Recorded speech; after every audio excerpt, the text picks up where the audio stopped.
Hello friends, welcome to కీర్తి వంటిల్లు. ఈరోజు మన వీడియోలో అటుకులతో చాలా టేస్టీగా ఉండే ఒక మంచి స్నాక్స్ చేసి చూపిస్తాను. చాలా బాగుంటుంది. తక్కువ టైంలో ఈజీగా తయారు చేసుకోవచ్చు. ఎలా తయారు చేసుకోవాలో ఇప్పుడు చూద్దాము. ముందుగా ఒక మిక్సింగ్ బౌల్లోనికి 1 కప్పు అటుకులు వేసుకోవాలి. నీళ్లు వేసుకొని 2 లేదా 3 సార్లు శుభ్రంగా కడిగి ఆ నీళ్ళన్నీ తీసేయండి. ఈ అటుకులని నానబెట్టాల్సిన అవసరం లేదు. శుభ్రంగా కడిగి తీసుకుంటే సరిపోతుంది. తరువాత ఉడికించి పొట్టు తీసిన 2 మీడియం సైజు బంగాళదుంపల్ని సన్నగా తురుముకొని వేసుకోవాలి. తరువాత ఇందులో 2 పచ్చిమిర్చిని సన్నటి ముక్కలుగా కట్ చేసుకొని వేసుకోవాలి. 1 టీ స్పూన్ జీలకర్ర, అలాగే 1 teaspoon red chilli flakes వేసుకోవాలి. రెడ్ చిల్లీ ఫ్లేక్స్ లేకపోతే కారం పొడి వేసుకోండి. 1/2 టీ స్పూన్ పసుపు, 1/2 టీ స్పూన్ ధనియాల పొడి, రుచికి సరిపడినంత సాల్ట్ వేసుకోండి. సన్నగా కట్ చేసిన కొత్తిమీర కొద్దిగా వేసుకోవాలి. ఇప్పుడు 2 టేబుల్ స్పూన్లు కార్న్ఫ్లోర్ వేసుకోవాలి.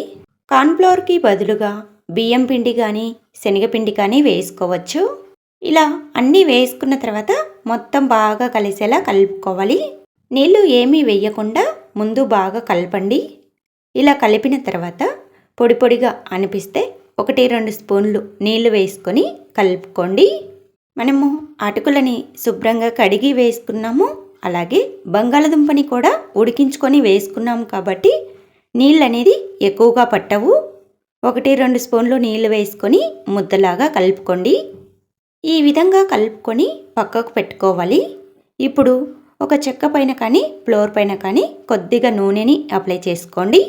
ఇప్పుడు కలిపి పెట్టుకున్న ముద్దని ఈ చెక్క పైన పెట్టుకొని చపాతీ కర్రతో రోల్ చేసుకోవాలి. చుట్టూరు అంచులు చీలిపోయినట్టుగా వస్తే చేతితో సరి చేసుకుంటూ 1 ఇంచు మందం ఉండేలా రోల్ చేసుకోండి. మీకు నచ్చిన షేప్లో రోల్ చేసుకోవచ్చు. ఇలా చేసిన తర్వాత ఇప్పుడు వీటిని ముక్కలుగా కట్ చేసుకోవాలి. ఇలా అన్నిటిని కూడా ముక్కలుగా కట్ చేసుకొని ఒక ప్లేట్లోనికి తీసి పక్కకు పెట్టుకోండి. ఇప్పుడు స్టవ్ ఆన్ చేసుకొని స్టవ్ పైన వెడల్పుగా మందంగా ఉన్న కడాయిని పెట్టుకోవాలి. కడాయిలోనికి షాలో ఫ్రై కోసము నూనెని వేసుకోవాలి. నూనెని మీడియంగా వేడి చేసుకోండి. నూనె కొద్దిగా వేడి అయిన తర్వాత మనం కట్ చేసి పెట్టుకున్న ముక్కలని ఒక్కొక్కటిగా తీసుకొని నూనెలోనికి వరుసగా పెట్టుకోవాలి. ఒకదానికి ఒకటి అంటుకోకుండా పెట్టుకోండి. ఇలా పెట్టిన తర్వాత వీటిని 1 నిమిషం పాటు కదిలించకుండా హై ఫ్లేమ్లో ఫ్రై చేసుకోవాలి. 1 నిమిషం తర్వాత స్టవ్ని మీడియం ఫ్లేమ్లో పెట్టుకొని వీటిని ఒక్కొక్కటిగా స్లోగా రెండో వైపుకు తిప్పుకొని ఫ్రై చేసుకోవాలి.